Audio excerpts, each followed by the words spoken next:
Tensions that built in those ties between Canberra and Beijing over the years have been very well documented. They're trade and economic, they involve security and strategic interests, and they extend deep into the Pacific region too. Malcolm Davis is a senior analyst at the Australian Strategic Policy Institute. He's kept a watch on it throughout, and he joined us here in the studio a little earlier to map out what's on the table and what's not there in Bali. Malcolm Davis, great to have you back on the program. We're in the countdown now to this much anticipated meeting between Prime Minister Albanese and President Xi Jinping. The government is putting great store in the mere fact or the existence of this meeting as a symbol of strong intentions that governments can at least talk these days. Is that a sound basis on which to enter these talks? Look, Winston Churchill famously said that jaw is better than more war. And I think that this is a first step at diplomacy to try and address some of the issues that have emerged in recent years between China and Australia. It should be said that those issues emerged primarily because of China's actions, not Australia's actions. So, the Chinese have said to the Australian government, let's meet halfway. It's unclear what halfway actually means in terms of what they're expecting Australia to give up or to make concessions on. But clearly the Chinese do need to step back from some of their, what we've called wolf warrior diplomacy. They need to ease sanctions against Australia, and they need to work with us to try and address the sources of our concern rather than expecting us to essentially bend the knee and make concessions to them when really they've been the ones that have created this crisis. All right, well, let's try and make that journey ourselves from out here to meeting somewhere in the middle. So trade restrictions, I guess at face value, they would be relatively simple for Beijing to reverse. They were unilaterally imposed in the first place. Even if they did that, would that signal the end of all forms of what we call economic coercion? Look, it would certainly signal a step back from a very aggressive posture by China, which would be welcome. And I think it would then open up the possibility for us sitting down and talking with them about a range of issues. We're never going to give up our vital interests. So our defence and national security interests, our strategic relations with the United States remain rock solid. And if the Chinese expect us to move away from those, they're going to be disappointed. But I think where we can work with the Chinese is in a range of diplomatic and foreign policy areas where it's in our mutual interest to work together.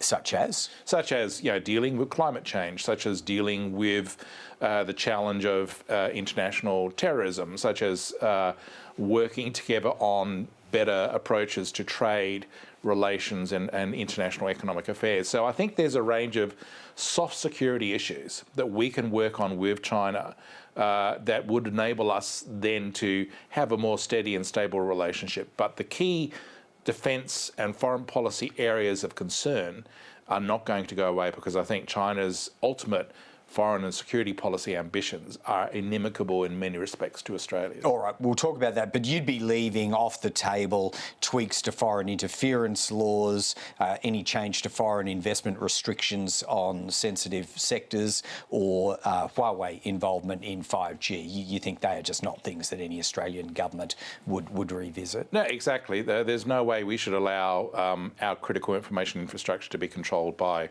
a foreign actor. So Huawei access to Australia's 5G and 6G networks, absolutely off the table.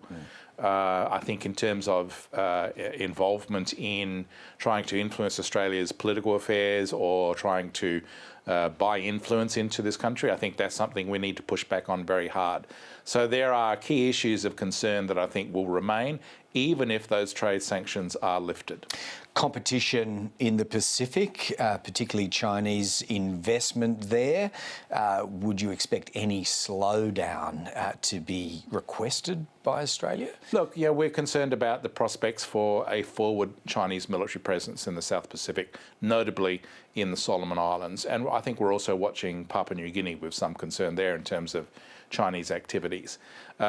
We would try to diplomatically engage with the Chinese to try and make them understand the consequences and implications if the Chinese were to proceed and establish a forward military presence in the Southwest Pacific. It would fundamentally change our strategic environment for the worse, and so hopefully they would recognise that maybe it's in their interest to hold off from that or to move away from that to maintain a relationship with Australia. Yeah, they may or may not broach that in these particular opening talks this evening.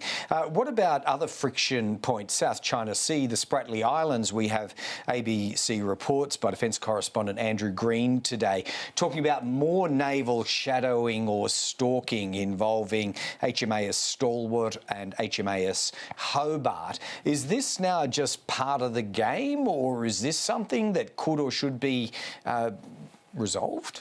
Well, those ships were undertaking a legal transit through international waters under Operation Gateway. So the South China Sea is international waters. It is not controlled by China. The 9-9 line that the Chinese talk about is essentially not recognised under international law. So the tracking and potential harassment of naval vessels in international waters is unacceptable. And so we need to make sure that the Chinese understand that we would expect a standard of behaviour on the high seas and in the air to make sure that they don't interfere with our ships and aircraft that are doing legitimate transits through international waters and international airspace. I imagine Joe Biden probably made a similar point, if not that explicit point, in his 3 hours spent with Xi Jinping last night, very late last night, Australian time. He came away saying that he absolutely believes, Joe Biden, there's no need to have a new Cold War. And he also spoke about there not being any imminent attempt on the part of China to invade Taiwan. Imminent attempt. Should that bring us any comfort? Well, imminent could mean next year, and I think he's right that the Chinese aren't going to invade Taiwan next year. But I do think the concerns are real that the Chinese could move against Taiwan in the second half of this decade. It's important to note that 2024 is the Taiwanese presidential election. It's also important to note that 2027 is the 100th anniversary of the People's Liberation Army and the year for the next party congress. So I think that Xi, having invested a great deal of political capital in pushing the idea of China taking Taiwan and forcing it into the PRC, he'll be under pressure to deliver. And so it could be that in the second half of this decade that the risk of a Chinese move against Taiwan would increase. Yeah, it's all in the nuance of the language, isn't it, in some of these encounters. Let's see what tonight brings for Anthony Albanese too. Malcolm Davis, thanks so much for your analysis. Thank you.